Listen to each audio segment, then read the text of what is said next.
Hey guys, welcome back to my channel. तो आज हम लोग देखेंगे चैप्टर वन शॉट में ये कितना इजी तरीके से हम लोग चैप्टर 1 को देख सकते हैं। चलो स्टार्ट करते हैं। सबसे पहले हम लोग समझते हैं बेटा मैनेजमेंट क्या होता है। क्या देखेंगे सबसे पहले कि मैनेजमेंट क्या होता है। Let's get started. देखो बेटा, मैनेजमेंट ना हर जगह चाहिए। आप कहीं घूमने जा रहे हो, मैनेजमेंट चाहिए। आप पढ़ाई कर रहे हो, मैनेजमेंट चाहिए। आपको सिलेबस कंप्लीट कराना है, मैनेजमेंट चाहिए। घर में गेस्ट आ गए, ठीक है, उनके लिए खाना कुक करवाना है, ये करना है, मैनेजमेंट चाहिए। घर में शादी है, मैनेजमेंट चाहिए।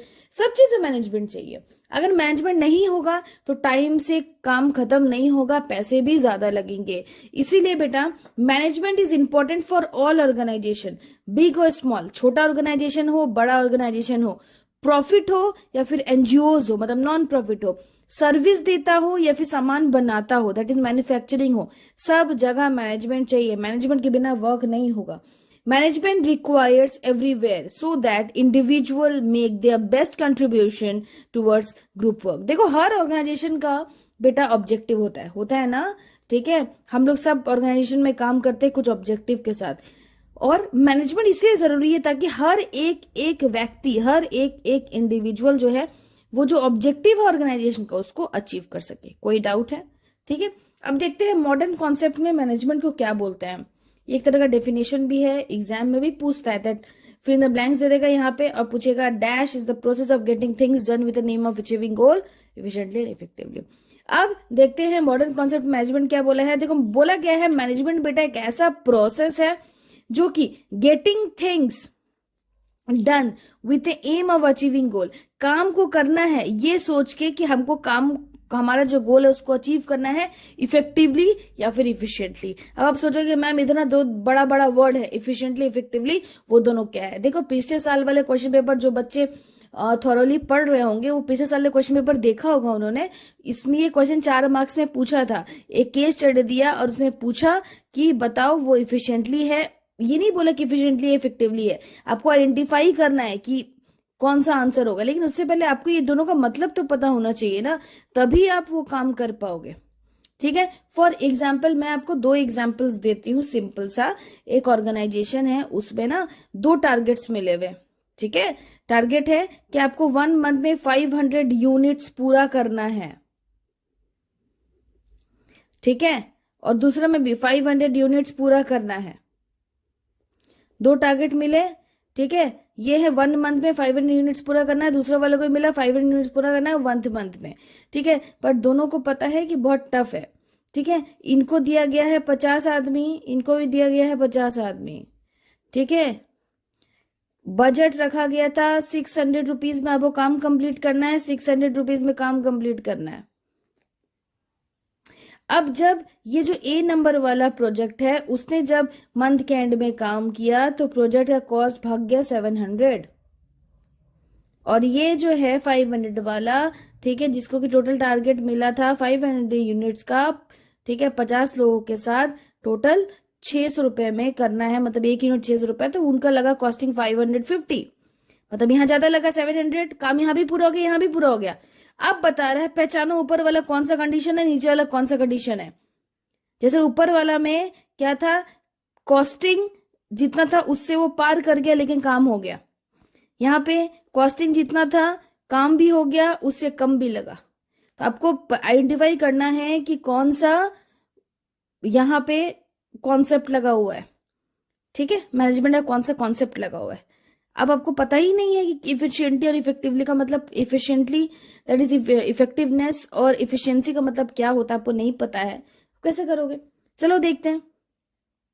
इफेक्टिवनेस, इफिशिएंसी, ये बड़ा वर्ड है, ये पहले होगा, याद रखना, नेस लगा हुआ है इसमें, बड़ा वर्ड है पहले होगा। इफेक्टिवनेस और इफिशिएंसी, काम को करना है भले ही जितने भी पैसे लगे, काम को टाइम से कंप्लीट करना है, याद रखना। जिसमें नेस लगा हुआ है जो बड़ा वर्ड है उसमें लिखा होगा काम को कंप्लीट करना है टाइम से, no matter whatever the cost. यहाँ पे देखो कैसे हुआ, काम कंप्लीट करना था, ठीक है, 600 टारगेट दिया था, 700 रुपीज लग गया, काम कंप्लीट हो गया, इफेक्टिवनेस है। यहाँ पे क्या है, काम तो कंप्लीट करना ही है पर कॉस्ट कम लगना चाहिए, ठीक है, कॉस्ट कम के साथ काम करो और बेस्ट यूटिलाइजेशन ऑफ रिसोर्सेज होना चाहिए, बर्बाद नहीं होना चाहिए। यहाँ पे क्या हुआ, 600 रुपए लगना था, 585 रुपए लगा, तो ये कौन सा केस हो गया, इफिशियंसी का केस हो गया। समझ आया? फिर से देखते हैं, let's see the difference between effectiveness and efficiency. पहला है बेटा मीनिंग, इसमें सिंपल है इफेक्टिवनेस जिसमें लगा हुआ है, उसमें अगर completing the task on time no matter whatever the cost, जो भी कॉस्ट है डजेंट मैटर कॉस्ट क्या है, ठीक है, लेकिन काम होना चाहिए, काम टाइम पे होना चाहिए। दूसरा efficiency, completing the task with minimum cost, cost कम लगे, या तो उतना ही लगे या तो कम लगे, with best utilisation of resource. Okay, effectiveness का मेन ऑब्जेक्टिव क्या है बेटा, टू अचीव एंड रिजल्ट। याद रखना, रिजल्ट आना चाहिए, रिजल्ट जो हमने बोला है वो आना चाहिए, वही इसका मेन ऑब्जेक्टिव। इसका क्या है, रिजल्ट के साथ साथ कॉस्ट बेनिफिट भी होना चाहिए, पैसे भी बचने चाहिए, ठीक है। तीसरा मेन कंसिडरेशन, किस चीज पे ध्यान देता है, डूइंग द राइट टास्क, सही काम करना, ठीक है, मतलब काम को सही टाइम पे कंप्लीट कर देना। इसका doing the task in right way, काम को सही तरीके से करना ताकि क्या हो सके, पैसे बच सके, कॉस्ट इफेक्टिव हो सके। समझ आया डिफरेंस? काम कंप्लीट करना टाइम से, no matter what cost would be, पैसे कितना लगा, नो मैटर, इफेक्टिवनेस होगा। पैसा का जहां बात होगी एफिशिएंसी आ जाएगा, पैसा बोलेगा कम लगाओ, काम कंप्लीट करो। देखो बहुत सारे ऑर्गेनाइजेशन ये भी फॉलो करती है, बहुत सारे ऑर्गेनाइजेशन ये भी फॉलो करती है, ठीक है। मान लो कि टाइम कम है, पैसा है ऑर्गेनाइजेशन के पास, तो काम कंप्लीट करने के लिए वो इफेक्टिवनेस पे भी जाती है, ठीक है। देखिए मोस्ट ऑफ द ऑर्गेनाइजेशन ये चाहेगी ना कि मेरा कम से कम पैसे में ज्यादा सामान बने, वो इफिशियंसी पे ध्यान देती है। ओके, कोई डाउट है? समझ आया? बहुत इंपॉर्टेंट टॉपिक है, पूरा पेज ही बहुत इंपॉर्टेंट है। अब हम नेक्स्ट देखेंगे, जैसे हमने सबका डेफिनेशन देखा, planning, organising, staffing, directing, controlling, उसी तरह हम लोग मैनेजमेंट को कैसे छोड़ सकते हैं। तो let's see the definition of management. चलो, now definition of management, to manage is to forecast, to plan, to organise, to command, to coordinate and to control. Manage करना, फोरकास्ट करना, देखना कि फ्यूचर में क्या होने वाला है, प्लानिंग करना उसी के हिसाब से, ऑर्गेनाइज करना, सबको कमांड करना, कोऑर्डिनेट करके चलना और कंट्रोल करना। ये है आपका definition of management. By whom? By Henri Fayol. Henri Fayol के बारे में हम लोग सेकंड चैप्टर में पढ़ेंगे, he is the father of modern management concept, ये पढ़ेंगे बाद में, ठीक है। हेनरी फ्योल याद रखना, बहुत नामी नाम है, ठीक है, बिजनेस के मतलब मैनेजमेंट के लाइन में बहुत इंपॉर्टेंट नाम है इनका, ठीक है। चलो, इन्होंने बताया था कि स्टेप बाय स्टेप हम कैसे काम करते हैं, वो हम देखेंगे सेकंड चैप्टर में, वो बहुत इंपॉर्टेंट चैप्टर है। समझ में आया? तो हेनरी फ्योल ने बोला to manage is to forecast, to plan, to organise, to command, to coordinate and to control. Okay, so let's see the features of management. देखो फीचर्स ऑफ मैनेजमेंट पढ़ना इसलिए इंपॉर्टेंट है क्योंकि आप इससे इंपॉर्टेंस भी बना सकते हो, इंपॉर्टेंस बना सकते हो, एग्जाम में पूछेगा तो, पूछता तो है नहीं, पूछेगा तो, ठीक है। चल देखते हैं, management is A goal oriented process. Obviously management बना ही है गोल ओरिएंटेड काम पूरा करने के लिए। एक ऑर्गेनाइजेशन में मैनेजमेंट क्यों रखा जाता है, ताकि वो देख सके कि टाइम पे पूरा हो रहा है कि नहीं हो रहा है। एक स्कूल में आप देखते हो eight the end of the session, जैसे आप क्लास 12 के बच्चे, स्कूल में पूरा सारा चैप्टर कंप्लीट हो गया होगा, ठीक है, चाहे आपको समझ आए नहीं आए, टीचर को फर्क नहीं पड़ता है, लेकिन स्टिल गोल ओरिएंटेड है ना, वो टीचर गोल बना के आया था ना, क्या आपको चैप्टर कंप्लीट कराएगा at the end of the session. So managerial function क्या होता है, aim towards goal of the organisation, ठीक है। दूसरा परवेसिव, आपने सुना होगा, प्लानिंग में सुना होगा परवेसिव, ऑर्गेनाइजिंग में भी सुना होगा परवेसिव। तो बेटा मैनेजमेंट ना परवेसिव नेचर का है, क्यों? क्योंकि मैनेजमेंट हर जगह जरूरत होता है, चाहे छोटा ऑर्गेनाइजेशन हो, बड़ा ऑर्गेनाइजेशन हो, मैंने पीछे बोला, स्मॉल हो, बिग हो, सर्विस हो, मैन्युफैक्चरिंग हो, प्रॉफिट हो, नॉन प्रॉफिट हो, मैनेजमेंट सारे लेवल्स में, सारे ऑर्गेनाइजेशन में जरूरत है, इसलिए उसको परवेसिव बोला जाता है। परवेसिव मतलब सर्वो सर्वा, सब जगह है, ठीक है। तीसरा मैनेजमेंट इज मल्टी डायमेंशनल। देखो इससे क्वेश्चन पूछता है, इससे मैंने इसको एक्सप्लेन कर दिया है। मैनेजमेंट को बेटा मल्टी डायमेंशनल बोला गया है, क्यों? क्योंकि मैनेजमेंट 3 तरह से काम करता है, management of work, management of people, management of operation, ठीक है। चलो अब हम लोग देखते हैं कि मैनेजमेंट ऑफ वर्क क्या होता है, पीपल क्या होता है, मैनेजमेंट ऑफ ऑपरेशन क्या होता है, ठीक है। तो देखते हैं मैनेजमेंट ऑफ वर्क क्या है। वर्क से समझ में आ रहा है बेटा, here management make sure that work is accomplished effectively and efficiently. देखा जाता है काम को सही तरीके से, चाहे कॉस्ट कुछ भी लगे या फिर कॉस्ट कम लगे, हमको काम कंप्लीट करना है, वो मैनेजमेंट देखती है। दूसरा, मैनेजमेंट ऑफ पीपल क्या है? देखो लोग, अगर मान लो एक ऑर्गेनाइजेशन खड़ा कर दे और वहां पे लोग ही ना हो तो काम होगा? नहीं होगा। इसलिए बेटा पीपल को मैनेज करना is very important. Human resources जो होता है बेटा वो बहुत इंपॉर्टेंट होता है ऑर्गेनाइजेशन में। क्यों? क्योंकि उसके बिना काम नहीं होगा। And management takes care of employees individual needs. Management ध्यान रखता है कि एम्प्लॉय को क्या दिक्कत आ रहा है क्या नहीं। ठीक है, चलो तीसरा, मैनेजमेंट ऑफ ऑपरेशन। जब सामान प्रोडक्शन साइकिल से बनता है, raw material semi finished goods में जाता है, फिर फिनिश्ड गुड्स में जाता है, ये पूरा जो चेन है उसको बोलते हैं ऑपरेशंस। ठीक है, so operations means activities of production cycle like raw material, then semi finished goods, convert to finished goods. ये हो गया आपका मैनेजमेंट इज मल्टी डायमेंशन। इसका मतलब मैनेजमेंट तीनों तरफ देखता है। ओके, वर्क को भी देखता है, पीपल को भी देखता है, ऑपरेशंस को भी देखता है। कोई डाउट है? चलो नेक्स्ट हम लोग टॉपिक देखते हैं। चलो फोर्थ नंबर में है management is A continuous process. मैंने आपको बहुत बार बताया है कि मैनेजमेंट कंटिन्यूअस प्रोसेस है। क्यों? पहले प्लानिंग होता है, ऑर्गेनाइजिंग होता है, स्टाफिंग होता है, डायरेक्टिंग होता है, कंट्रोलिंग होता है। अगर कंट्रोलिंग में कोई प्रॉब्लम आता है तो फिर से प्लानिंग होता है, फिर ऑर्गेनाइजिंग होता है, फिर स्टाफिंग होता है। अगर कोई प्रॉब्लम नहीं आता है तो भी न्यू प्लानिंग होता है। ठीक है, तो एक तरह का बेटा कंटिन्यूअस प्रोसेस है। ये पांचों इसका फंक्शन है। ठीक है, ऐसे आप डायग्राम बना के एग्जाम में लिख सकते हो, अच्छे मार्क्स आएंगे। फिर management is a group activity. Obviously a single person can not run the organisation. आपको पता है ग्रुप में लोग काम करते हैं तभी अच्छे से काम होता है। जिसका जो स्पेशलाइजेशन है, ऑलरेडी हमने ऑर्गेनाइजिंग चैप्टर में पढ़ा कि स्पेशलाइजेशन के हिसाब से काम होता है। ठीक है, तो अच्छे से काम होता है वर्क डिवाइड करके। ठीक है, लास्ट इंटेंजिबल बेटा, क्या तुम मैनेजमेंट को देख सकते हो? You can not see the management physically, but आप उसको फील कर सकते हो कि हाँ आपके पीछे कोई खड़ा है।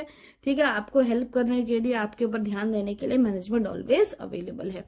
ठीक है, तो अब इसके बाद हम लोग देखो इसमें ना एक टॉपिक है इंपॉर्टेंस ऑफ मैनेजमेंट, वो भी इसी सब में से निकल जाएगा। ठीक है, why it is a group activity, वो इंपॉर्टेंस है, गोल ओरिएंटेड है, इंपॉर्टेंस है, परवेसिव है, ये सब सेम ही टॉपिक्स है।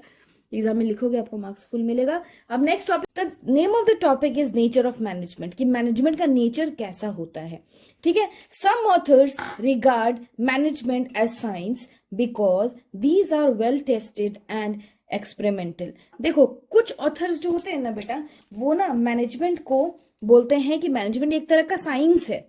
क्यों साइंस है? क्योंकि वो एक्सपेरिमेंटेड होता है, टेस्टेड होता है। ठीक है, कुछ ऑथर्स बोलते हैं कि मैनेजमेंट आर्ट है। क्यों? क्योंकि it is based on practice and creativity.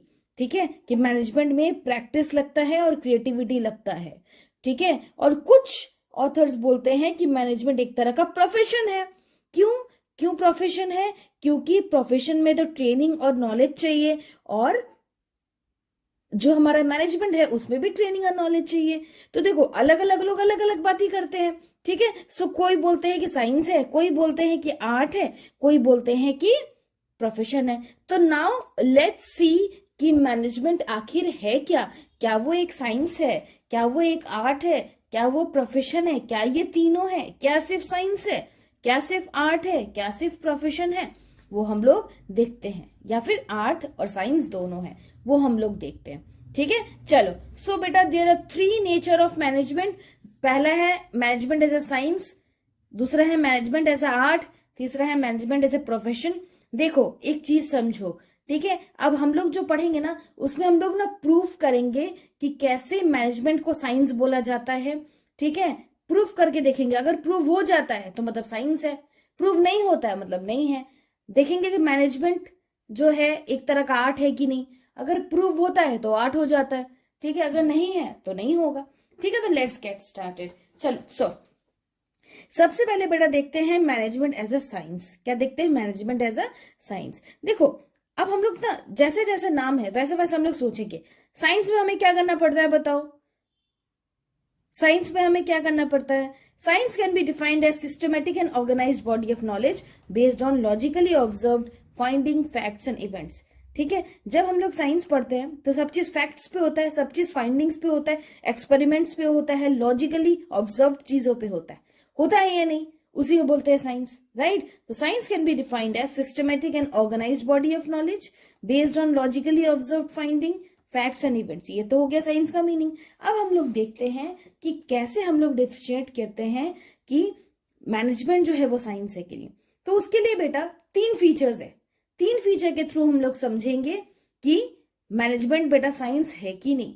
पहला है सिस्टमेटिक बॉडी ऑफ नॉलेज। पहला क्या है? Systematic body of knowledge. देखो अभी जो हम लोग पढ़ रहे हैं वो सिर्फ मैनेजमेंट एज अ साइंस पढ़ रहे हैं, अभी आर्ट और प्रोफेशन दोनों बचा हुआ है, ठीक है। अभी हम लोग सिर्फ क्या पढ़ रहे हैं? मैनेजमेंट एज अ साइंस पढ़ रहे हैं। तो मैनेजमेंट एज अ साइंस का पहला जो हमारा फीचर है वो है सिस्टमेटिक बॉडी ऑफ नॉलेज। पहला फीचर क्या है?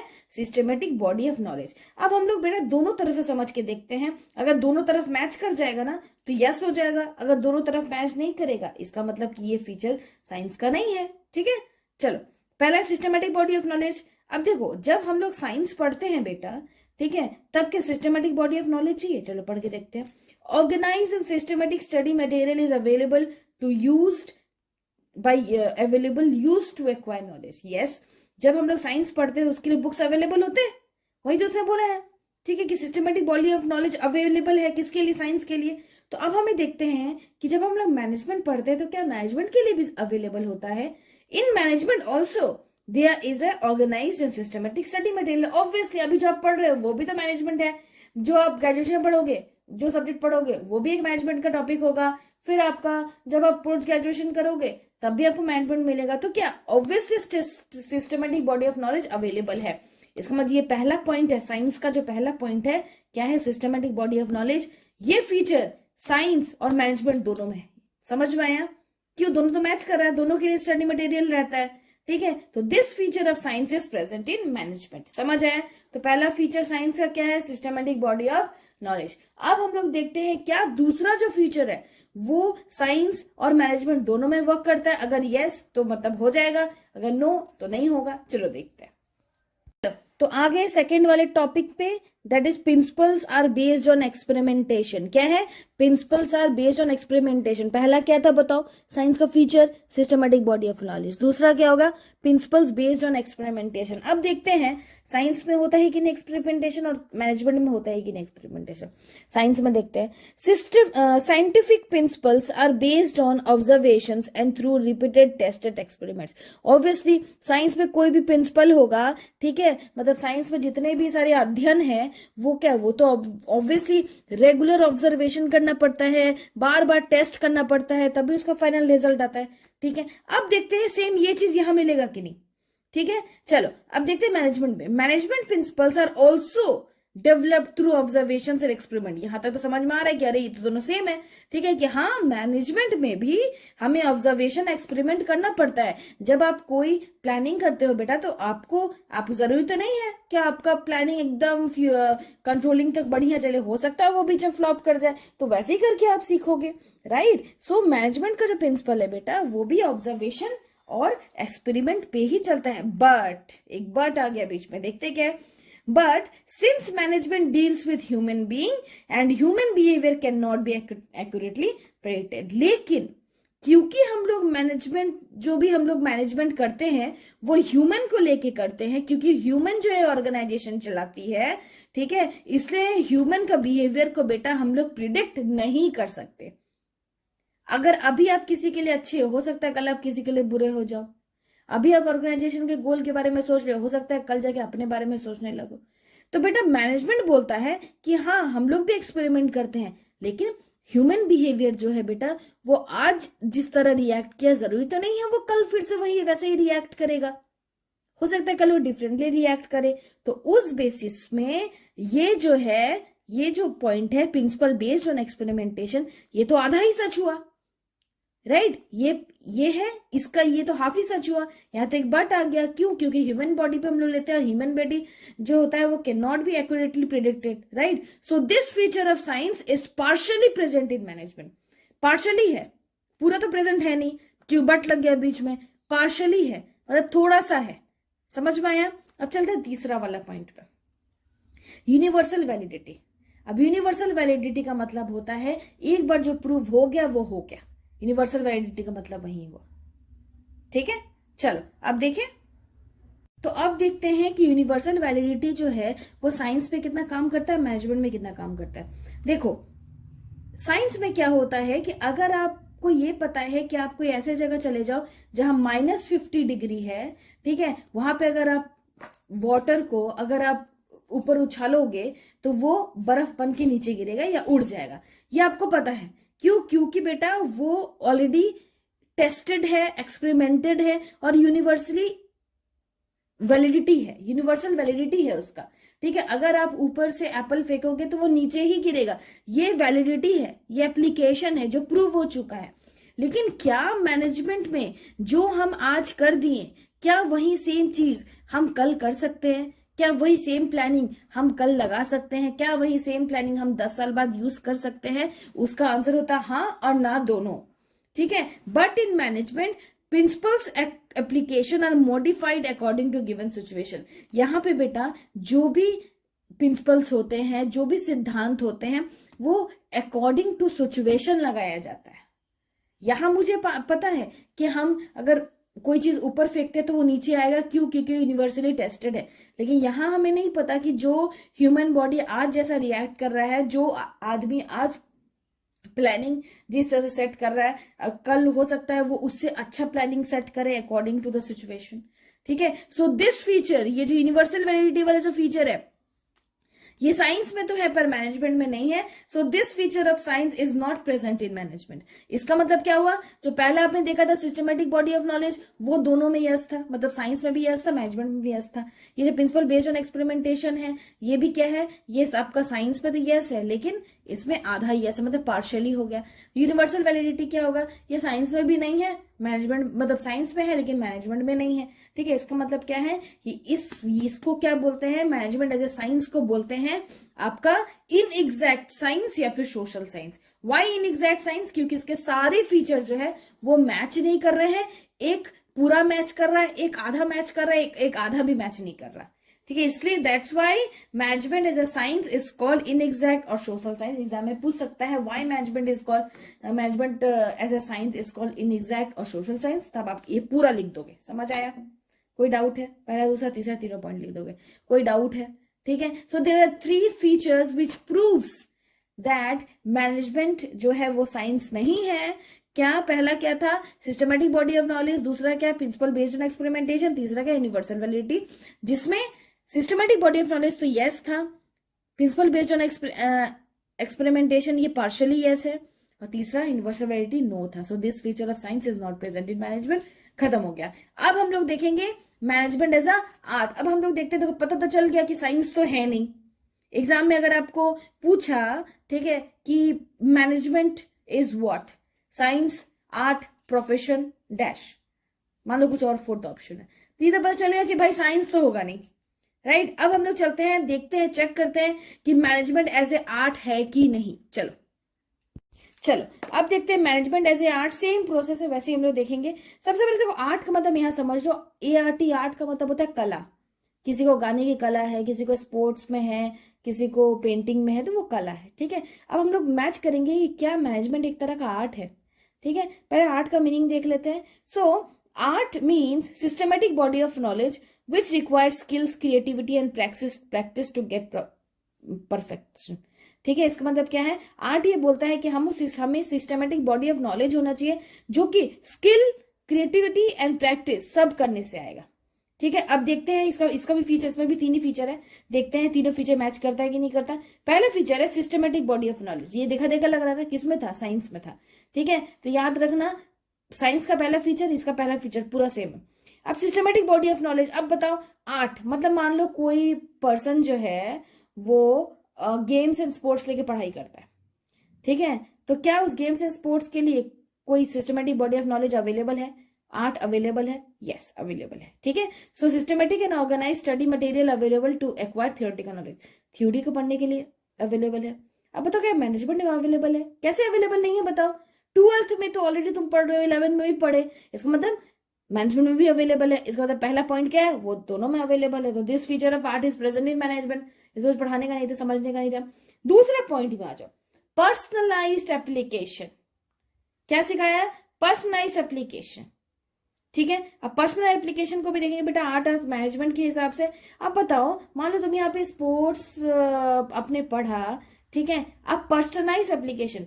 अब स्पोर्ट्स में तो हजारों स्पोर्ट्स आते हैं।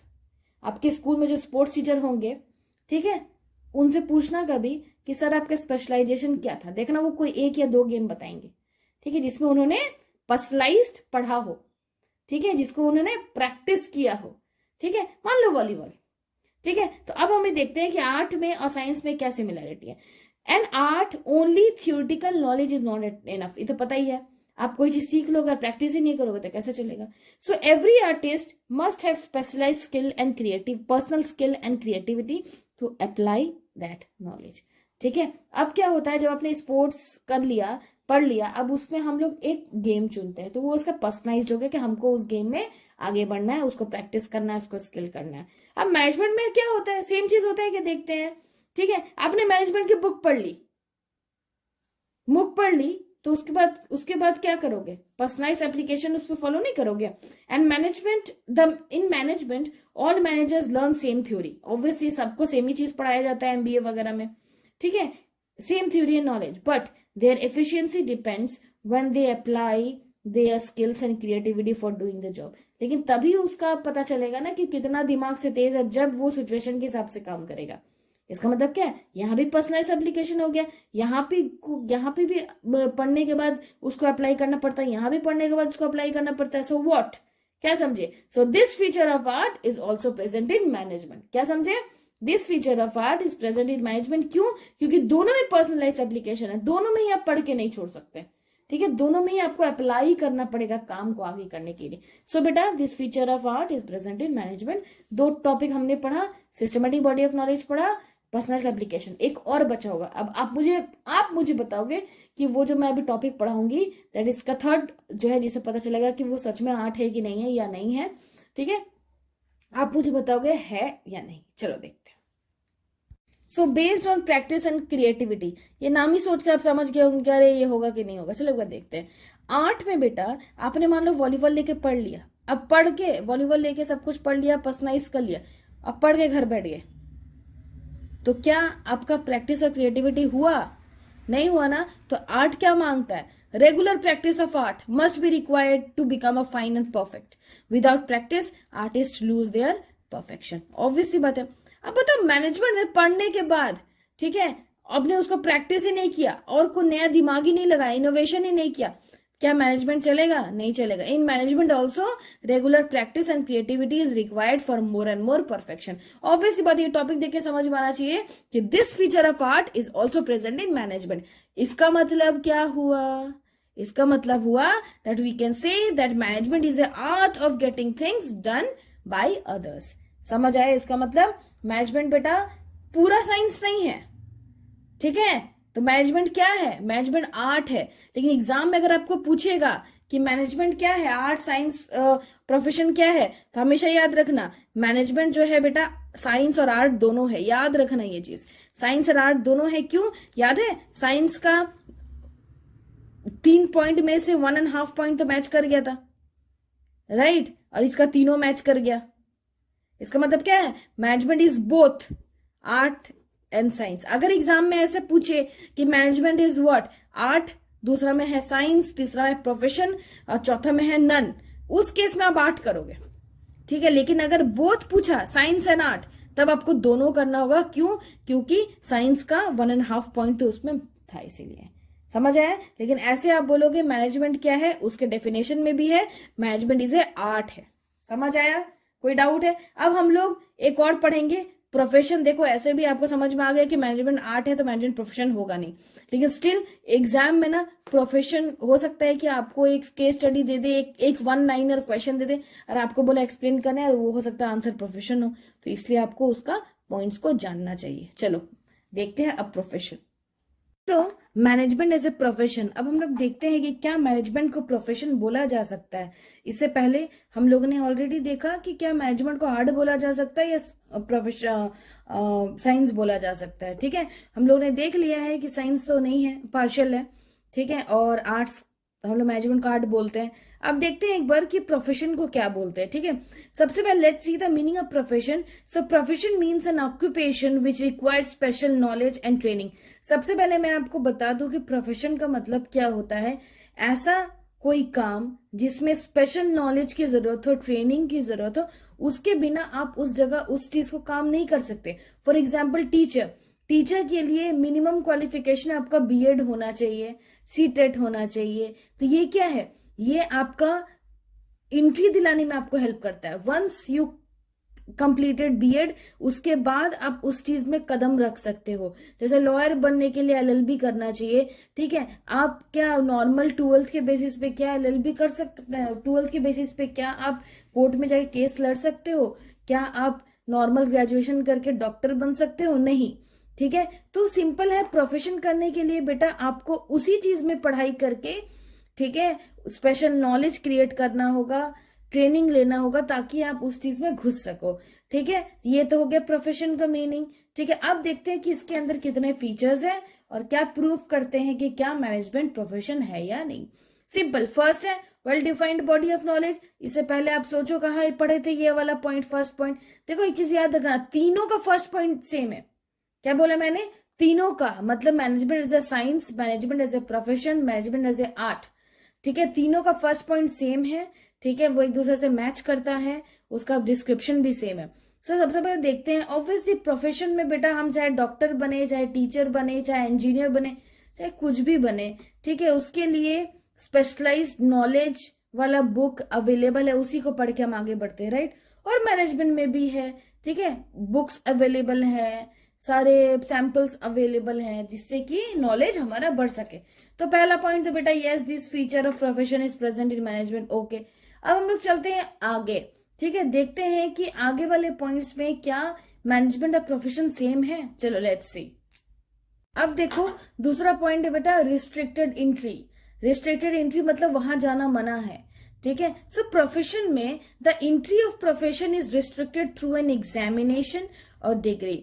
आप तब तक किसी प्रोफेशन में नहीं घुस सकते जब तक आप उसका एग्जाम क्लियर ना किए हो या आपको उसका डिग्री ना मिला हो। एज आई से कि मैंने बोला आपको कि अगर आप डॉक्टर बनना चाहते हो तो you must clear the degree of MBBS, right. या फिर डेंटिस्ट बनना चाहते हो तो बीडीएस, एमडीएस, बहुत सारी चीजें हैं, ठीक है। फिर आप लॉयर बनना चाहते हो तो एलएलबी, टीचर बनना चाहते हो तो बीएड, सबका अलग अलग है। उसके बिना तो आप उस प्रोफेशन में नहीं घुस सकते, रिस्ट्रिक्टेड एंट्री है, ठीक है। लेकिन क्या मैनेजमेंट में मैनेजर बनने के लिए ये कंपलसरी है कि आपको एमबीए करके ही आना पड़ेगा, चाहे छोटा ऑर्गेनाइजेशन हो या बड़ा ऑर्गेनाइजेशन हो? क्या सिर्फ एमबीए वाले ही नौकरी कर सकते हैं, मैनेजर बन सकते हैं, या जो एमबीए जो नहीं किया उनके पास बहुत नॉलेज है, छोटा ऑर्गेनाइजेशन है, तो वो कर मैनेजर बन सकते हैं? बताओ। ऑब्वियसली आप सोच रहे होंगे कि अगर छोटा सा ऑर्गेनाइजेशन है तो वो प्रॉपर एमबीए वालों को नहीं रख के वो नॉर्मल लोगों को रख सकता है जिसके पास नॉलेज अच्छा हो। But in management there is no legal restriction on appointment of manager. ऐसा में कहीं पे भी लिखा हुआ नहीं है कि अगर आप मैनेजर हायर करना चाहते हैं तो आपको जो है वो AIMA that is all India management association से आपको एग्जाम पास करना पड़ेगा, जैसे एमबीए करना पड़ेगा। ऐसा कहीं पे लिखा हुआ नहीं है। That is anyone can become manager irrespective of their qualification. अगर आप नॉर्मल ग्रेजुएशन किए हो और आपका IQ बहुत हाई हो, कंपनी के लिए फिजिबल हो, तो वो आपको रख लेगा। लेकिन आपका दिमाग बहुत चलता हो, ठीक है, और आपको डॉक्टर का सब चीज आता हो, ठीक है, लेकिन आप फिर भी पेशेंट को नहीं दे सकते। क्यों? क्योंकि आप उसमें एंट्री कर ही नहीं सकते, ठीक है। इसका मतलब क्या है? प्रोफेशन में एंट्री कर सकते हैं, प्रोफेशन में एंट्री नहीं कर सकते, पर मैनेजमेंट में तो एंट्री कर सकते हैं। So this feature of profession is not present in management, okay. Let's see the third one, presence of professional association. Presence of professional association. अब मैं आपको बता दूं प्रोफेशनल एसोसिएशन का मतलब क्या होता है। अगर आप डॉक्टर बनते हो, ठीक है, तो आपको डॉक्टर बनने के लिए मेडिकल काउंसिल ऑफ इंडिया से आपको सर्टिफाइड होना पड़ेगा, तभी आप प्रैक्टिस कर सकते हो, ठीक है। अगर आप लॉ प्रैक्टिस करना चाहते हो तो आपको बार काउंसिल से सर्टिफाइड होना पड़ेगा, तभी आप वो चीज कर सकते हो, ठीक है। तो क्या मैनेजमेंट में मैनेजर बनने के लिए क्या आपको AIMA मतलब ऑल इंडिया मैनेजमेंट एसोसिएशन का सर्टिफिकेट चाहिए, तभी आप मैनेजर बन सकते हो? ऐसा कुछ है, वही हम लोग इस पॉइंट पे देखेंगे। For every profession special association established and people has to get him registered with his association before practicing that profession. For example, lawyer with Bar Council of India. Lawyer अगर बनना चाहते हो तो Bar Council of India से आपको certified होना पड़ेगा, तभी आप केस लड़ पाओगे, ठीक है। लेकिन क्या मैनेजमेंट में ऐसा कुछ है बेटा? मैनेजमेंट में it is not compulsory, already मैंने ऊपर बता दिया, it is not compulsory to have AIMA certificate before practising as manager. अगर आप मैनेजर बनना चाहते हो तो जरूरी नहीं है, अभी तक कंपलसरी नहीं है कि AIMA मतलब ऑल इंडिया मैनेजमेंट एसोसिएशन से आपको सर्टिफिकेट मिले तो अच्छी बात है, नहीं मिले तो ऐसा कुछ नहीं है कि आपको करना है, नहीं बन सकते, ऐसा कुछ नहीं है। हाँ, बड़े बड़े जो ऑर्गेनाइजेशन है, गूगल वगैरह है, जो बहुत बड़े बड़े ऑर्गेनाइजेशन है, वो लोग MBA को ही रखती है, लेकिन जो मिडिल लेवल के, लोअर लेवल के जो ऑर्गेनाइजेशन है, छोटे छोटे ऑर्गेनाइजेशन है, वो सब ऐसे ही रख लेती है, ठीक है। चलो, so this feature of profession is not present in management, ये भी हमें समझ आ गया। अब देखते हैं हमारा फोर्थ पॉइंट। सो फोर्थ पॉइंट है बेटा एग्जिस्टेंस ऑफ एथिकल कोड्स। अब देखते हैं प्रोफेशन में एथिकल कोड्स होता है, मैनेजमेंट में एथिकल कोड्स होता तो दोनों में ही है। अब देखते हैं हम लोग इसका क्या एक्सप्लेनेशन है। For every profession there are set of ethical codes fixed by professional organization and the professionals are binded to work under that. देखो, सारे ऑर्गेनाइजेशन में मतलब प्रोफेशनल ऑर्गेनाइजेशन में ये बाइंड किया हुआ है कि आपको रूल्स के अंदर ही काम करना है, आपका ये रूल है, उसके अंदर आप काम करोगे, उसके बाहर आप काम करोगे तो आपका लाइसेंस क्या हो जाएगा, कैंसिल हो जाएगा, ठीक है। लेकिन क्या मैनेजमेंट में भी वही है? देखो, AIMA भी बेटा बहुत सारा ये बनाया, ठीक है, बहुत सारा कोड ऑफ कंडक्ट बनाया, बट लीगली ये कहीं पे भी कंपलसरी नहीं है कि आपको सब कुछ मानना पड़ेगा, ऐसा कहीं पे मैनेजमेंट में तो नहीं लिखा, ठीक है। So this feature of profession is also not present in management. अब लास्ट पॉइंट देखते हैं बेटा, सर्विस मोटिव। सर्विस मोटिव तो ऑब्वियसली दोनों सर्विस देते हैं, तो प्रोफेशन में क्या है बेटा? आप देखते हो ना, जब भी आप ओथ लेते हो, जब सुनते हो मूवी में ओथ लेते हैं, तो क्या बोलते हैं? That our basic motive is to serve the client with dedication, right? Profession में ही है। और मैनेजमेंट क्या बोलता है कि हमको ऑर्गेनाइजेशनल गोल को पूरा करना है, ठीक है। लेकिन तुम सोचो कि क्या ऑर्गेनाइजेशन जो है, मैनेजमेंट जो है, क्या सिर्फ ऑर्गेनाइजेशनल गोल को अचीव करना चाहती है? क्या उनको पैसे से कोई लेना देना नहीं है? क्या उनको प्रॉफिट मैक्सिमाइजेशन से कोई लेना देना नहीं है? देखो, प्रॉफिट मैक्सिमाइजेशन इनको भी करना है, ठीक है, लेकिन ये ना मुंह खोल के बोल नहीं सकते। क्यों? क्योंकि दे आर अबाइड, उनको वो फॉलो करना पड़ेगा रूल्स रेगुलेशंस, ठीक है। अब ये अगर कोई डॉक्टर अगर वो बोलेगा हम तो पैसा कमाने के लिए देखते हैं पेशेंट को, और कोई पेशेंट अगर सुन लेगा तो ऑब्वियसली उस पर केस कर देगा, या फिर वो इधर उधर बात को र्यूमर्स की तरफ फैलेगा। लेकिन सबको पता है कि एक ऑर्गेनाइजेशन चलता है पैसे के लिए, पैसे से ही सब कुछ होता है। So whereas the basic purpose of management is to achievement of goal, but all organisation works for profit maximisation. ये नॉर्मल सा चीज है। सो अब बताओ, क्या ये फीचर इसमें प्रेजेंट है? नो, दिस फीचर, ठीक है। देखो, मैनेजमेंट बेटा एक जन नहीं संभाल सकता। अगर कोई ऑर्गेनाइजेशन में हेड है तो that head can not run the whole organisation alone, right? ठीक है, तो ऑर्गेनाइजेशन को चलाने के लिए ना मैनेजमेंट को 3 तरह में बांट दिया गया है, ठीक है। पहला है टॉप लेवल, दूसरा है मिडिल लेवल, तीसरा है लोअर लेवल, जिसको सुपरवाइजरी और ऑपरेशनल भी बोलते हैं, ठीक है। टॉप लेवल मैनेजमेंट, जो सबसे ऊपर वाला आदमी सारे टॉप है, ठीक है। मिडिल लेवल में जितने मैनेजर्स है सब मिडिल लेवल।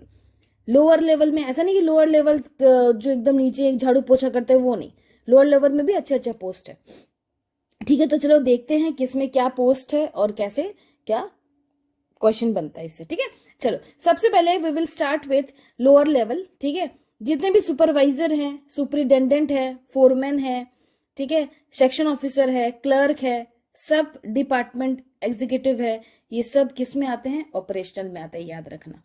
अब जितने भी मैनेजर है, purchase manager, sales manager, marketing manager, human resource manager, ठीक है, एग्जीक्यूटिव मैनेजर, ठीक है, प्लांट सुपरिटेंडेंट, याद रखना डिफरेंस है। सुपरिटेंडेंट यहाँ आएगा, प्लांट का जो पूरा सुपरिटेंडेंट है, ठीक है, पूरा प्लांट को जो देखेगा वो सुपरिटेंडेंट मिडिल लेवल में आएगा, ठीक है। डिविजनल हेड, डिपार्टमेंटल हेड, ये सब किस में आएगा? मिडिल लेवल में आएगा। याद है आपको, ऑर्गेनाइजेशन में आपने पढ़ा है डिविजनल और डिपार्टमेंट, ठीक है। आ जाओ टॉप लेवल में, BODs, जितने भी बोर्ड ऑफ डायरेक्टर्स है, चेयरमैन है, जनरल मैनेजर है, प्रेसिडेंट है, वाइस प्रेसिडेंट है, ये सब ऑर्गेनाइजेशन का, हाँ इंडिया का नहीं, ठीक है, ये सोचो कि इंडिया का, ठीक है, प्रेसिडेंट इंडिया का नहीं, ऑर्गेनाइजेशन का। सो क्या मैंने क्या बोला? जितने भी BODs है, मतलब बोर्ड ऑफ डायरेक्टर्स जो मीटिंग में बैठते हैं, ठीक है, chairman, GM, general managers, president, vice president, chief executive officer, chief financial officer, chief operating officer, जितने भी ऑफिसर है सब किस में आएंगे, टॉप लेवल में आएंगे। याद रखना रिस्पॉन्सिबिलिटी जो है बेटा ऊपर से हम लोगों को नीचे में मिलता है, ठीक है, और नीचे वाले जो लोअर लेवल है उनका रिस्पॉन्सिबिलिटी होता है कि वो ऊपर में काम करके दे, ठीक है। अथॉरिटी पावर किसके पास रहता है, ऊपर वाला के पास रहता है, ऊपर वाला नीचे वाले को पावर देता है, नीचे वाले ऊपर वाले को पावर नहीं देता, ये सब याद रखना, ठीक है। और अकाउंटेबिलिटी, अकाउंटेबिलिटी का मतलब आंसरेबल, आपने देखा होगा, ठीक है, पीछे मैंने पढ़ाया है आंसरेबल। अब जब ऊपर से पावर आ रहा है, ऊपर से नीचे अथॉरिटी आ रहा है, ठीक है, तो नीचे से ऊपर क्या जाएगा, अकाउंटेबिलिटी, क्या जाएगा बेटा, अकाउंटेबिलिटी जाएगा, क्या जाएगा, अकाउंटेबिलिटी। कि जब ऊपर से नीचे अथॉरिटी आ रहा है, काम करने का पावर आ रहा है, तो नीचे अगर काम नहीं हुआ तो नीचे वाला ऊपर वाले को जवाब देगा। ओके फाइन, चलो अब देखते हैं बेटा कौन लेवल क्या काम करता है, ठीक है, बड़ा सिंपल है, एग्जाम में पूछता है, डायरेक्टली पूछ देता है, ठीक है, कि बोलेगा right the functions of top level management, directly पूछता है, केस स्टडी दे दिया, एक बड़ा चौड़ा केस स्टडी दे दिया, नीचे लिख दिया right the functions of top level management, ठीक है। तो आपको पता होना चाहिए टॉप लेवल क्या करता है। देखो टॉप लेवल में क्या है बेटा, it includes group of crucial persons essential for leading and directing the efforts of the other employees, ठीक है, सिंपल है। इसमें ऐसे लोग बैठे रहते हैं जो आगे के लोगों को बढ़ाते हैं। तो मेनली क्या काम करते हैं, पहला determining the objective of enterprise, अब इंटरप्राइज का क्या ऑब्जेक्टिव है, ऑर्गेनाइजेशन क्या ऑब्जेक्टिव वो बताते हैं। दूसरा पॉलिसी बनाते हैं, फ्रेम्स करते हैं पॉलिसी, प्लान्स बनाते हैं। तीसरा organising activity to be performed by person working in middle level, middle देखो पहले लोअर, पहले अपर लेवल आता है, मतलब टॉप लेवल आता है, अब टॉप लेवल से काम कहाँ आता है, मिडिल लेवल में आता है, मिडिल लेवल को बताते हैं कि क्या काम करना है, ठीक है। और 4 लाइजन विद आउटसाइड वर्ल्ड, देखो ये इंपॉर्टेंट है, याद रखना, liaison with outside world important point है। क्यों, क्योंकि एक ऑर्गेनाइजेशन में बेटा जो टॉप लेवल का मैनेजर होता है, टॉप लेवल का आदमी लोग होता है ना, वो लोग ना आउटसाइड वर्ल्ड से अपना रिश्ता बना के रखते हैं, इक्वलाइजन करके रखते हैं, ठीक है, एक बॉन्ड बना के रखते हैं ताकि बाहर का खबर भी अंदर में मिल सके, ठीक है। चलो बाहर के लोगों से मिलते रहते हैं ताकि बाहर और अंदर मतलब इंटरनल और आउटसाइड जो है अच्छा रिलेशन बन सके, ये आप लोग चैप्टर 3 में पढ़ोगे, ठीक है। चलो अब देखते हैं मिडिल लेवल बेटा क्या काम करता है। ये लोग जो काम देता है ना, ठीक है, ठीक है, वो ये लोग आगे बढ़ाता है, और जो मिडिल लेवल है वो लोअर लेवल को काम देता है, ठीक है। So interpretation of policies framed by top management to lower level, देखो जब टॉप लेवल मैनेजमेंट काम देता है बेटा तो वो मिडिल को भी देता है और लोअर को भी देता है। मिडिल वाले का काम है कितना खुद के पास रखना है, कितना लोअर के पास भेजना है, तो मिडिल लेवल वही काम करता है। फिर याद रखना रिक्रूटमेंट, सिलेक्शन, ठीक है, अपॉइंटमेंट, ये सारा काम मिडिल लेवल करता है। देखना कि ऑर्गेनाइजेशन में कितना एम्प्लॉय का जरूरत है, ठीक है, कितना लोगों को चाहिए, कितना का रिक्रूटमेंट करना है, कितना का सिलेक्शन करना है, वो सब मिडिल लेवल करता है। Motivate the employees, motivate the person to perform their best ability, ये तो नॉर्मल है, मोटिवेट करता है लोगों को कि अपना काम अच्छे से करो, ठीक है। चलो तो नेक्स्ट हमारा last level that is supervisory lower या ऑपरेशनल लेवल। इसमें क्या करता है बेटा, लोअर लेवल के पास अगर कोई भी शिकायत हो, कोई भी ग्रीवांसेस हो, तो मिडिल लेवल के सामने वो लोअर लेवल उस बात को रखता है, ठीक है। दूसरा looking to safety of worker, worker का सेफ्टी पे ध्यान देता है लोअर लेवल का मैनेजर। तीसरा maintaining good working condition and developing healthy relation between supervisor and subordinate, देखता है कि सुपरवाइजर सबऑर्डिनेट के बीच में सब अच्छा रहे। चौथा responsible for boosting the moral of workers, workers जो लोअर लेवल में काम करते हैं उनका ध्यान रखना, उनका मोरल बूस्ट करना, ये है आपका तीनों, ठीक है, मतलब top level, middle level, lower level, important है, पढ़ लेना, बड़ा सिंपल है, ठीक है। अब हम लोग देखते हैं ना फंक्शंस ऑफ मैनेजमेंट। वैसे तो मैंने एक एक करके सारा चैप्टर पढ़ा दिया है, फिर भी मैं एक आपको ब्रीफिंग कर देती हूँ क्या होता है आपका फंक्शंस ऑफ मैनेजमेंट, ठीक है। तो नेक्स्ट टॉपिक है फंक्शंस ऑफ मैनेजमेंट। देखो ये सारा चैप्टर मैंने एक एक करके पूरा पढ़ाया हुआ है, इसलिए मैं पूरा ब्रीफिंग तो बताऊंगी नहीं, ठीक है, ये आपका काम है, एग्जाम भी सामने है कि आपको ये अभी तक पता हो जाना चाहिए, ठीक है। सो प्लानिंग सिंपल, एक ऑर्गेनाइजेशन को क्या प्लान करना चाहिए, ठीक है, फ्यूचर में कैसा प्रोस्पेक्ट होगा, अगर हम वो चीज़ प्लानिंग करेंगे तो सही से जाएगा कि नहीं जाएगा, ये सारा चीज़ प्लानिंग में देखा जाता है। ऑर्गेनाइजेशन का क्या ऑब्जेक्टिव है, जब एक बार प्लानिंग हो जाता है तो अब ऑर्गेनाइजिंग में आ जाओ। ऑर्गेनाइजिंग में देखता है कि उस काम को कौन करेगा, किसका कितने लोग उस काम को करेंगे, फिर कैसे वर्क डिवाइड होगा, किसका कौन सुपीरियर रहेगा, कौन सबऑर्डिनेट रहेगा, ये सब इसमें देखता है। अब ये हो जाने के बाद ये देखा जाता है कि क्या उस काम को करने के लिए लोग हैं हमारे पास, स्टाफिंग, क्या हमारे पास सही आदमी है उस काम को करने के लिए। जब वो हो जाता है तो अब डायरेक्टिंग आता है कि जो मैनेजर होता है ना, वो लोगों को डायरेक्ट करता है, एम्प्लॉयज को डायरेक्ट करता है कि वो काम अच्छे से हो सके। फिर लास्ट में कंट्रोलिंग में देखा जाता है कि बेटा जो हमने प्लानिंग किया था वो सही से उसका एंड रिजल्ट आया कि नहीं आया, ठीक है। और अगर आ गया तो फिर एक नया प्लान बनाएंगे, अगर नहीं आया तो फिर एक प्लान बनाएंगे कि क्यों नहीं आया, ठीक है, और फिर उस काम को सही करने की कोशिश करेंगे। बेसिकली बेटा ये एक सर्कल है जो चलते रहता है, ये कंट्रोलिंग के बाद आके एंड नहीं होता। अगर ऑर्गेनाइजेशन क्या कंट्रोलिंग पूरा हो जाता है तो एक नया प्लान बनाता है, क्योंकि बेटा उसके बाद तो बंद नहीं हो जाएगा ऑर्गेनाइजेशन, राइट, ठीक है। नया प्लान बनाता है। अगर मान लो कंट्रोलिंग में बड़ा गड़बड़ी हो गया, ठीक है, बहुत प्रॉब्लम आ गया, प्लान अचीव नहीं हुआ, तो फिर एक नया प्लान बनाया, क्यों अचीव नहीं हुआ, चलो उसको अचीव करते हैं, समझे। तो these are the 5 functions of management, important है, एग्जाम में पूछ सकता है कि write the functions of management, आपको जानना चाहिए। और ये एक एक करके चैप्टर भी है, तो पढ़ो अच्छे से, ठीक है। ये हमारा कंप्लीट हुआ ये टॉपिक। अब हम लोग एक लास्ट टॉपिक हमारा शायद बचा हुआ है, दैट इज कोऑर्डिनेशन। हाँ शायद कोऑर्डिनेशन ही बचन। अब बताओ कोऑर्डिनेशन से आपको क्या समझ आ रहा होगा कि मिलजुल के काम करना, सिंक में काम करना, राइट।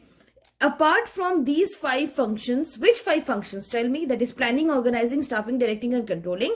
ये पांचों के साथ साथ, ठीक है, there is one more function which helps other function to run properly. That is coordination. देखो बेटा, planning, organizing, staffing, directing, controlling. Planning, organizing, staffing, directing and controlling. ये जो है POSCD, ठीक है, ये क्या कोऑर्डिनेशन के बिना चलेगा? सोचो, अब बताओ। नहीं चलेगा, इट इज नॉट पॉसिबल, ठीक है। मान लो खूब लड़ाई झगड़ा हो रहा है तो प्लानिंग के बाद ही तो बेटा कंट्रोलिंग तक तो पहुंचेगा ही नहीं।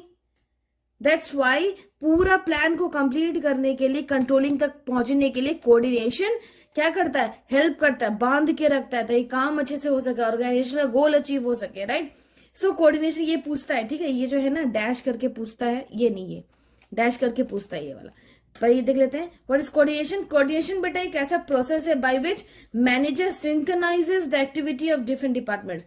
डिफरेंट डिपार्टमेंट्स में क्या चल रहा है सबको मिला जुला के, ठीक है, मैनेजर काम करवाता है, उसको बोलते हैं कोऑर्डिनेशन, ठीक है। कोऑर्डिनेशन पूछता है बेटा ये फिर इन ब्लैंक्स देखो मैंने किया हुआ है, dash is the force that binds all the other functions of management. बच्चों को लगता है इसका आंसर प्लानिंग होगा, लेकिन नहीं। कौन सा ऐसा फोर्स है जो सारे फंक्शंस को बांध के रखता है बेटा, that is coordination. Okay, now the next question is, that is very very very important in exam point of view, that is coordination the essence of management. Why? क्यों उसको बोलते हैं कोऑर्डिनेशन को एसेंस ऑफ मैनेजमेंट? देखो, coordination brings unity of action and integrates different activities of organisation. Coordinate क्या करता है बेटा, एक्शंस को साथ में लाता है, ठीक है, सारी एक्टिविटीज को कराने में हेल्प करता है। Coordination is considered as essence and management because, अब देखते हैं क्यों कहा जाता है इसको एसेंस ऑफ मैनेजमेंट। देखो, पहला, coordination is needed to perform all the functions of management. बेटा इसको इसलिए ना एसेंस ऑफ मैनेजमेंट का कहा जाता है क्योंकि कोऑर्डिनेशन को ना परफॉर्म करने, मतलब सारे फंक्शंस जो है ना उसमें कोऑर्डिनेशन लगता है, ठीक है, सारे फंक्शंस को परफॉर्म करने के लिए क्या लगता है, कोऑर्डिनेशन लगता है। So coordination begins at planning stage when top level plans for whole organization. Okay, and it requires in organizing, staffing, directing, controlling etc. वो चलते रहता है कोऑर्डिनेशन। दूसरा, coordination is required at all level. यहाँ क्या है, ऑल फंक्शंस, यहाँ all level. देखो 3 लेवल होते हैं, top level, middle level, lower level. देखते हैं कैसे क्या जरूरत पड़ता है। Top level requires coordination to integrate all the activities of the organisation, मतलब सारे काम को एक साथ मिला के करने के लिए टॉप लेवल को कोऑर्डिनेशन चाहिए। Coordination is required at middle level to balance the activities of different departments. जितने भी डिपार्टमेंट्स, मैंने आपको ऑलरेडी बताया कि मिडिल लेवल में डिपार्टमेंट्स आते हैं, जितने भी डिपार्टमेंट्स का वर्क है उस सबको कोऑर्डिनेट करने के लिए मिडिल लेवल क्या करता है, कोऑर्डिनेशन मांगता है। तीसरा, lower level requires coordination to integrate the activities of workers. Workers जो काम करे उसको मिला जुला के करने के लिए लोअर लेवल में कोऑर्डिनेशन की जरूरत है, समझे। तो यहाँ क्या है, सारे फंक्शंस को करने के लिए जरूरत है, यहाँ सारे लेवल को करने की जरूरत है। Coordination is the most important function of organisation. देखो बेटा, अगर ऑर्गेनाइजेशन में कोऑर्डिनेशन ना हो, सिंपली सोचो तुम्हारे घर में अगर कोऑर्डिनेशन नहीं हो तो रोज कलेश होगा, रोज झगड़ा होगा, राइट। इसीलिए ऑर्गेनाइजेशन क्या बोलता है कि सबसे इंपॉर्टेंट फंक्शन है, अगर ये ही नहीं होगा तो बाकी सारा काम जो है वो होगा ही नहीं. So any organisation which fails to coordinate its activities can not survive and run successfully for long period. So coordination make sure that planned objectives are achieved with minimum conflict. Coordination बेटा ये कोशिश करता है कि जो achieve करना है, ठीक है, जो प्लान को अचीव करना है उसको कम से कम कॉन्फ्लिक्ट में, कम से कम झगड़े में सल्टा दे, पूरा कर दे. ओके, समझ आया? दैट्स वाई इसका 3 ही पॉइंट याद रखना, 1 2 3. ठीक है, पूछेगा तो मान लो 3 नंबर में पूछा या बहुत ही हुआ तो एक भी एमसीक्यू का नहीं देगा तो 6 नंबर में पूछेगा, 1 पॉइंट का 2 नंबर. ठीक है, इसी तरह 6 नंबर से पूछेगा. अब एक सिंपल सा क्वेश्चन देख लेते हैं. What is the feature of coordination? ये सिंपल आपको पता होगा पर स्टिल क्या फीचर्स है, क्या feature, characteristics, nature of coordination है. Coordination integrates group efforts. Group में अगर काम करना है तो कोऑर्डिनेशन बहुत जरूरी है, तो वो उसको मतलब बढ़ाता है. दूसरा, कोऑर्डिनेशन बेटा कंटिन्यूअस प्रोसेस है. ये नहीं कि तुम एक बार टॉप लेवल में कोऑर्डिनेशन कर दिया, बाकी मिडिल और लोअर लेवल में नहीं चाहिए, ऐसा तो होगा नहीं. अगर मान लो कि प्लानिंग में कोऑर्डिनेशन हुआ, ऑर्गेनाइजिंग बाकी सब कोऑर्डिनेशन खत्म हो गया, वो भी होगा नहीं. इसलिए बेटा ये कंटिन्यूअस प्रोसेस है, वो हमेशा चलते रहेगा कोऑर्डिनेशन. तीसरा, coordination is a pervasive function. अब बताओ परवेसिव का मतलब मैंने इतनी बार बता दिया कि मुझे लगता है आपको याद हो गया होगा. ऐसे फिर से बता दूं, चाहे छोटा ऑर्गेनाइजेशन हो, बड़ा ऑर्गेनाइजेशन हो, प्राइवेट हो, पब्लिक हो, ठीक है, या फिर आप बोलो मैन्युफैक्चरिंग हो, सर्विसेबल हो, हर जगह कोऑर्डिनेशन चाहिए बेटा, हर जगह कोऑर्डिनेशन चाहिए. That's why it is called pervasive in nature. Fourth one, coordination is the responsibility of all manager. Manager की रिस्पॉन्सिबिलिटी है कि कोऑर्डिनेशन बना हुआ रहे.